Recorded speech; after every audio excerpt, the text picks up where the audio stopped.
Welcome to Women's Million Dollar Conversations with Alice Tang, where we share stories from successful businesswomen who have saved, earned, or sold over $1 million and discuss how they built their success and insights to help you achieve your goals. Now, let's join the conversation. I'm so happy to be with my friend, Sherry Cadsawan, who is the owner and founder of Talence Group. And later on, she's going to tell you a little bit about her company. She's a very established woman, and we are happy to have her as a guest to Women's Million Dollar Conversation, where we interview guests who has saved $1 million, made $1 million, or earned $1 million. Sherry, tell us about yourself. Absolutely. So I started Talence Group about 12 years ago because I saw a need in the market. I used to hire the people that do what I do, which is executive search, leadership search, management search, and figured I could do it better. So with that, I established Talence Group, and we are focused on helping companies hire great leaders, and we know the impact that they make on companies. So we want to get it right the first time. And we also do leadership coaching and some training and development. Well, that's a lot. So we're here to talk about your $1 million. We concluded right before we hit the record button is the $1 million revenue. So how long does it take for you to get to your $1 million of revenue? Yeah, that's a good question. It took about 4 years to get to $1 million. And I would say it took investment. So you have to spend money to make money. Wow. Very profound. You have to spend money to make money. So let's go deep a little bit here. When you hit your $1 million, how does it make you feel? I would say I didn't feel much when it happened because I was working so hard. And when the success came, I kind of expected it. You expected it. Wow. So did you pause and smell the roses or check, move the post? Yeah, I moved the post, which is not great advice. You should stop and celebrate the moments. I got better with that over the years. But when you're in the heat of it and it's happening, you get really focused on not making money. It wasn't about making money. It was about doing what you promised you would do and doing it exceptionally well. So when we were that successful, I think the celebration was seeing the smile on our clients' faces and getting all of the endorsements and referrals from our clients to make us continue grow. Doing what you're supposed to do, and the rest will be taken care of, and the smile of the client's face. Yes, absolutely. Wow. 100%. We didn't focus on hitting $1 million. We focused on how do we change companies one company at a time by improving the way that they hire leaders and who they put in those seats. Very good. Very good. What I've taken out is, who am I want to be as a person? That will take care of where I want to go or what goals do I have. Absolutely. And it's really, the success is not mine. The success is my team. I'll give myself credit for hiring really good people to help make it successful. But every touch point our customers have with us, it's one of us, and it creates an experience, good or bad. And what got us to that $1 million mark was having those good experiences pretty much 100% of the time. Yes, really what you said just now, every touch point is your success, a mini success. Yes. Because you make it or break it, right? Yeah, you leave an impression. Exactly. It doesn't mean we don't make mistakes. And it does mean we can't make mistakes. When mistakes are made or when something doesn't go as a client expected it to go, it's usually no one's fault. It's just running into the unexpected, and it's how we manage that and turn it into a success. I would say the other part is how we own that. So if maybe we could have done something better or differently to avoid a problem that occurred, we just get after it. We own it. There's no blame, right? It's more just how do we keep our eyes on the ball and make this successful? Because when you do what we do, there's a lot of obstacles, challenges, and we're in the business of humans, not products. So you can't predict humans and human behavior and what could happen throughout an interview process with a candidate. Yes. A while back, we, as a team, we watched a podcast. It's talking about we're in the era of not a product, not a service, but experience. Oh, Providing excellent experience, above and beyond experience that they don't expect. And that's how you can keep clients close to you and keep them as advocates for you. and that is an excellent point. And there is a movement towards that. So a lot of companies now, they are hiring what they call customer experience experts or leaders. And so we've hired some of those they're the VP of customer experience. Yes. Yes. How can I put a smile on your face? We have talked a lot about this area. Let's jump to another area. Since this is a conversation about money, especially for women, what's the value of money for you? It's a means to an end. And the value of money is hard for me because I didn't have it growing up. And like many people in my generation, our parents weren't wealthy. And I started working when I was 11 years old. So when I think of the value of money, it is peace of mind to have security, to have financial security.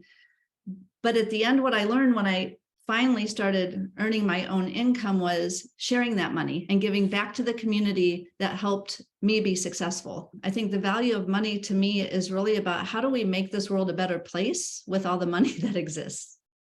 How to make the world a better place with all the money that exists. We love that. Now, as you're building to your $1 million, of course, you're way beyond, right? 4th year, you hit it, and now you're 12 years. So not to be here to pray into your privacy of really how much is the company making.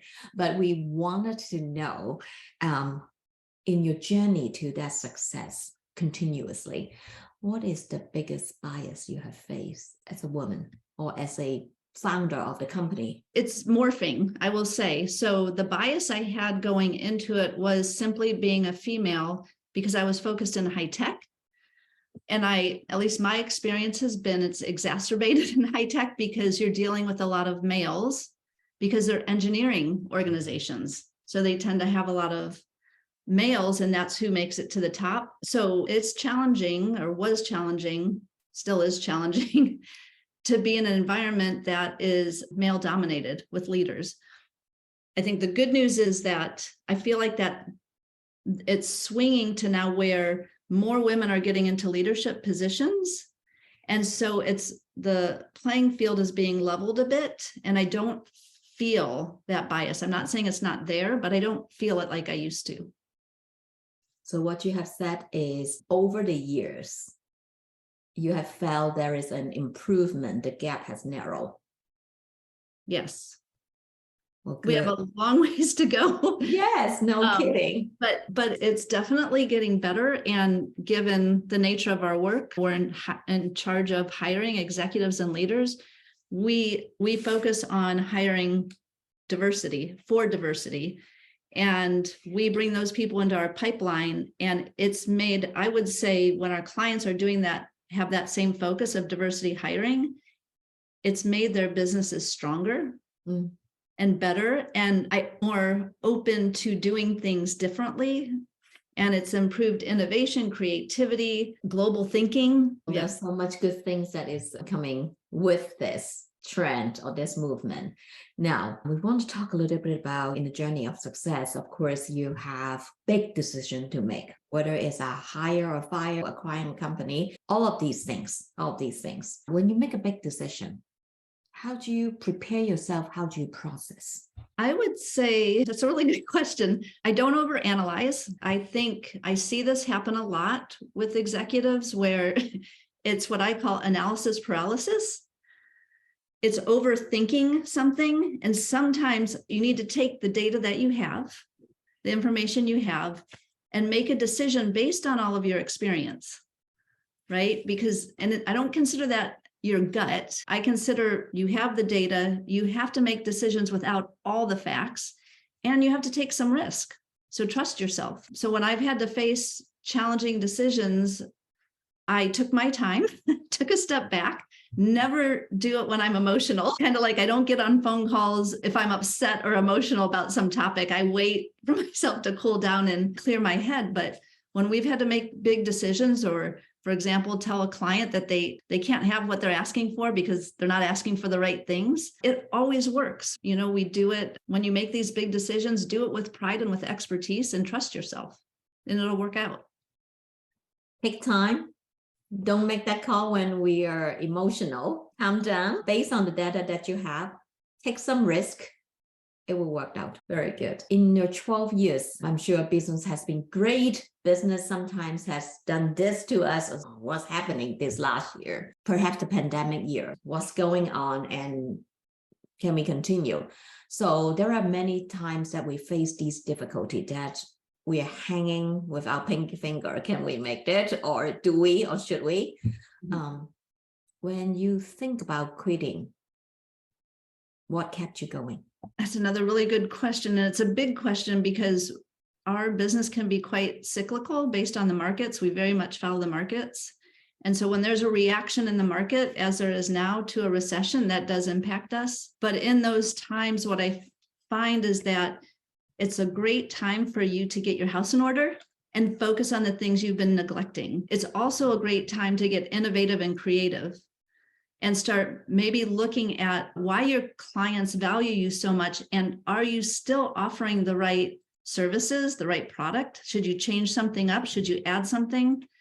And it's a time to me where I really focus on those relationships that have supported Talence Group over the years, trusted us, and spend more time with them. Find out what are some new services that we could offer that would be valued. Recap what you just said. So reassess, because we have some downtime in this situation we were talking about. Reassess and reevaluate, both internal process, external is, do they, meaning clients or the market, still need what we got to offer? Do we need to make changes? Do we need to employ technology? Do we need to be doing some innovation here?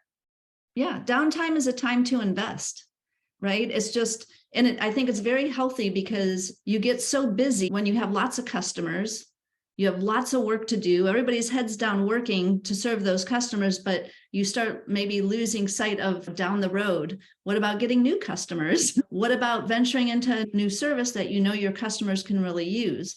What about cleaning up that mess you have in your database that everybody complains about, right? It's okay, we got to do some house cleaning internally. Very awesome. So make use of those times. No quitting. No quitting. No quitting.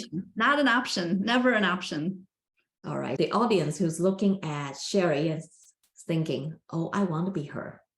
I want to be her. What is the one thing or two things you would like to tell a young woman, or even a woman who has a less number of years in business? What's the thing they must do, they have to do? Wow. So that's a question I've been dealing with for a while, because I have been helping a lot of kids that are coming out of college or in college trying to figure out how to get internships. It is a tough world out there.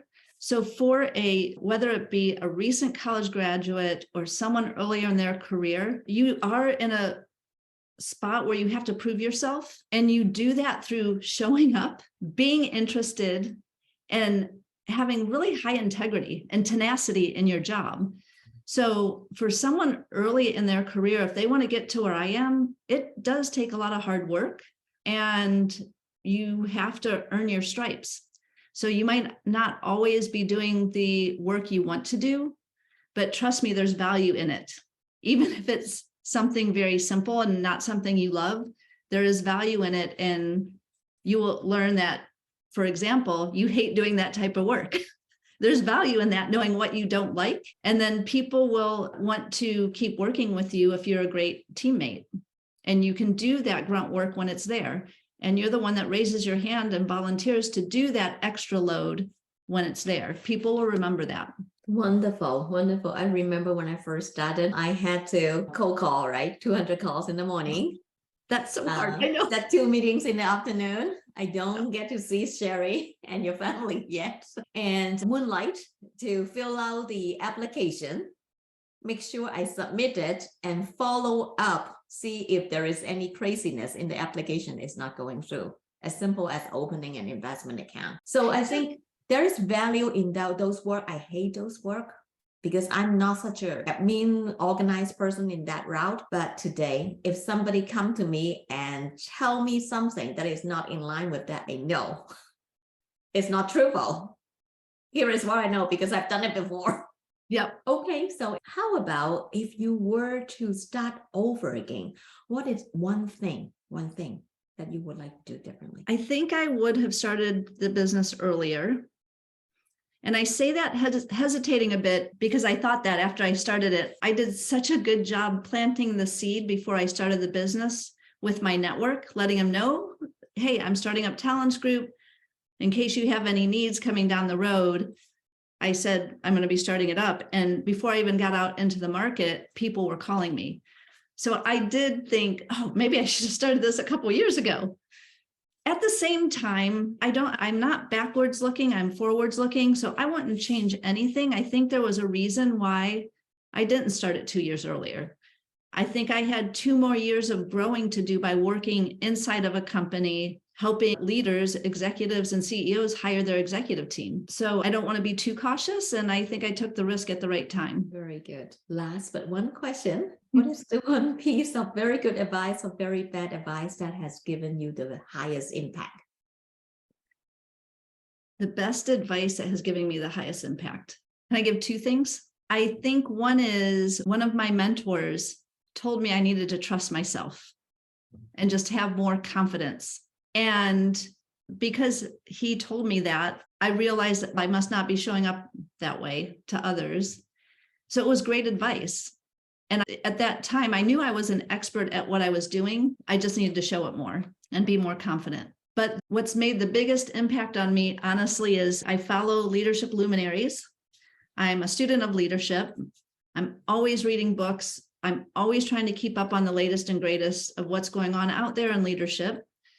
And there's a leadership luminary I follow, Patrick Lencioni. Yes. He wrote a book called The Ideal Team Player. And the theme is humble, hungry, smart. So always be humble, always be hungry, meaning staying on top of your discipline. So you're never status quo. You're always making improvements in whatever you do. And then smart means be smart about people. It's about EQ, not IQ. So emotional intelligence. How do you team with other people? How do you work through other people? And how are you viewed by other people? And can you get people to want to follow you, right? And be under your leadership. I highly recommend that book. But those are the tenets that we live on at Talence Group. Very special to us. Last question. What are you grateful for? I'm grateful for you and the community that I live in. Wow. Thank Really. you, Sherry. Thank Sherry. you. This has been great. Thank you so much. If people want to find you, how do they? We have a website. It's talencegroup.com, TALENCEGROUP. You can also connect with me on LinkedIn, which I highly recommend. We have connections to a lot of people. It'll give you access to more people. And I also recommend that people find all of the search consultants that are part of Talence Group and connect with them on LinkedIn as well. Thank you, Sherry.